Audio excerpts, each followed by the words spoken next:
Let's take the main domestic concern of Americans. For decades, the major domestic concern of Americans, or either top or very close to the top, has been the health system. Okay, that's obvious why. It's a total catastrophe. It has about twice the per capita costs of other industrial countries, and has about the worst outcomes. And you know, like 50 million people either don't have insurance, or many more have much too limited insurance. Now those are things that really hurt people. You know, they're not abstract. Drug prices are like 2 or 3 times as high as in comparable countries.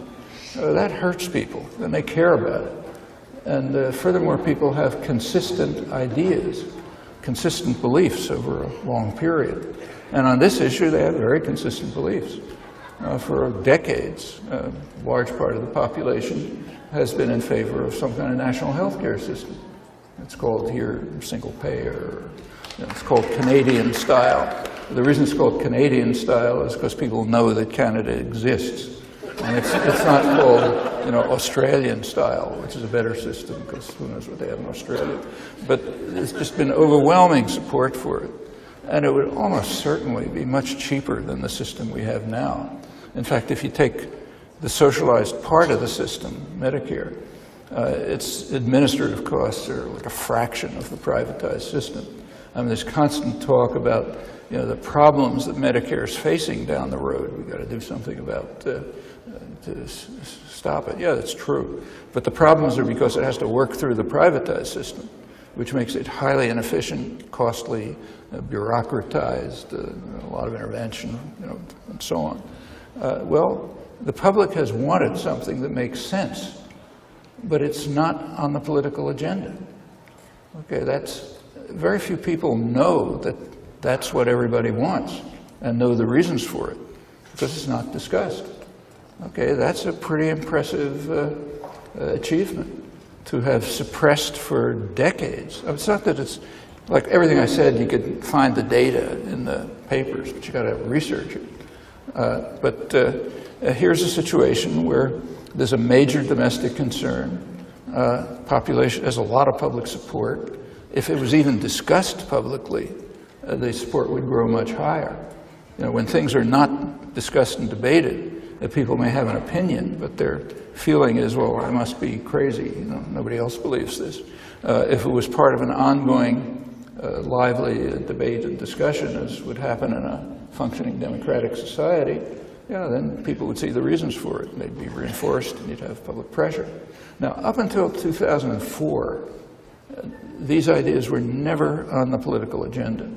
So you go back to the 2004 election, Kerry-Bush election. Take a look at the debates and the coverage. The last debate, right before the election, was on domestic issues.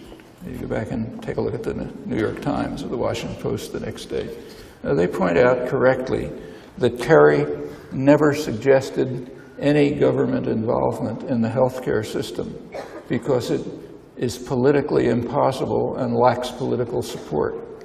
Okay, the only support it had was the large majority of the population, but it lacked political support and was politically impossible, which means the insurance companies didn't like it, financial institutions didn't like it, pharmaceutical corporations didn't like it, and so on. In fact, shortly after that, Congress passed legislation which made it illegal for the government to use its purchasing power to negotiate drug prices. I think the United States must be the only country in the industrial world where anything like that is true. So like the Pentagon can negotiate prices, you know, to get paper clips, let's say, but the Medicare can't negotiate to get lower drug prices. Well, now a Medicare program was created, which is just a gift to the insurance companies, since only the Democrats voted for it. All right, this year, in 2008, something changed.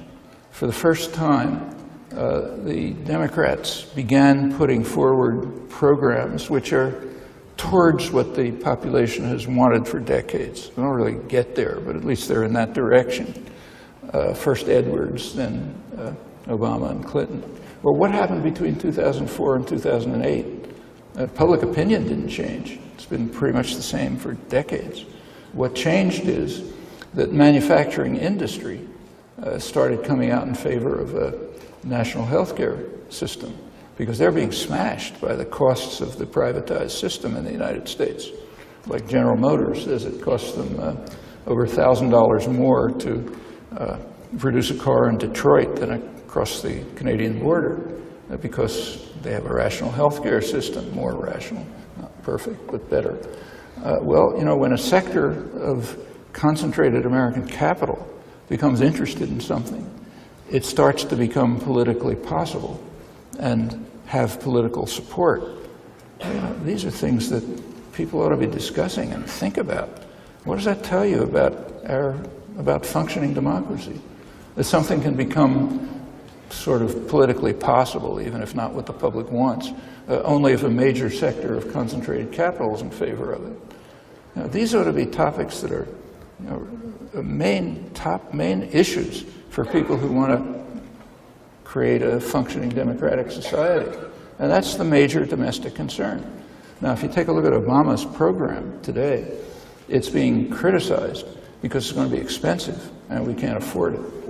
Well, yeah, the way he's planning it, it's going to be expensive because it's maintaining the privatized system.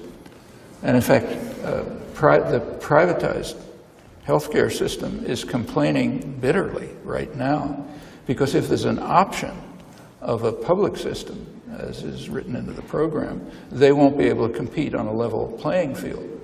That's a way of saying we're so inefficient and costly that we can't compete with a national healthcare system, so it's unfair. And Obama's proposals, such as they are now being tinkered with to help the costly, inefficient privatized system compete on a level playing field. Why should the population allow any of this to happen? Okay, there's a topic, a very different one, on which popular organizing can take place and should have been for decades, and in fact would have been if democracy was functioning.